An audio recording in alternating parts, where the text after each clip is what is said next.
Warahmatullahi Wabarakatuh. Perkenalkan, nama saya April Yawati dengan NPM 2211010419, kelas 3L, Program Studi Pendidikan Agama Islam, mata kuliah Ilmu Tasawuf dengan dosen pengampu Ibu Robiah Nur MPD. Saya di sini akan menyampaikan materi tentang apa itu tasawuf di masa modern. Sebelum itu, apa sih pengertian dari ilmu tasawuf itu sendiri? Secara etimologi, ilmu tasawuf menjadi perdebatan para alim ulama bahasa. Sebagian mengatakan bahwa tasawuf itu diambil dari kata syafa, artinya suci dan bersih. Sebagian lagi mengatakan bahwa kata tasawuf itu berasal dari kata suf, yang artinya bulu domba. Karena orang-orang tasawuf pada zaman dulu sering memakai pakaian dari bulu domba. Ada juga yang mengatakan asal kata dari sufa, yaitu sahabat-sahabat Nabi yang tinggal di salah satu ruang Masjid Nabawi yang bernama sufa. Ada pula yang mengatakan berasal dari kata saf, yang artinya barisan pertama dalam sholat.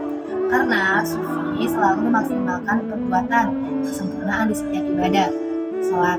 Bahkan ada pula yang mengatakan bahwa tasawuf itu berasal dari bahasa Yunani, yaitu Sofia, yang artinya hikmah dan kebijaksanaan.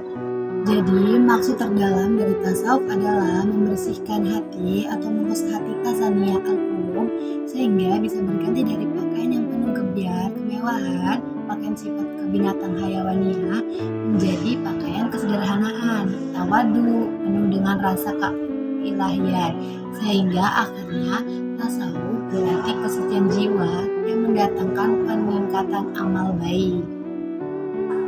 Nah, sekarang kita udah tahu nih apa pengertian dari tasawuf. Baik, selanjutnya yaitu kita akan masuk dengan apa pengertian tasawuf di masa modern sekarang. Tasawuf pada masa modern sejalan dengan kebangkitan di dunia Islam adalah sebesarnya ajaran-ajaran dunia Barat.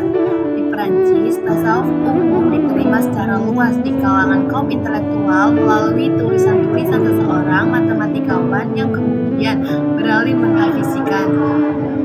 Belakangan ini, Barat dibanjiri ratusan buku yang telah terbit bagi para pencari Tuhan dan merevisikan luasnya perspektif yang dijumpai dalam teks-teks asli dari tasawuf estetika sehingga tasawuf bisa untuk menimbulkan persepsi yang berbeda di kalangan khayal ramai tentang tasawuf. Hamka kemudian memunculkan istilah tasawuf modern. Penggunaan istilah tasawuf yang diimbangi dengan kata modern sebenarnya merupakan suatu terobosan yang rentan kritik.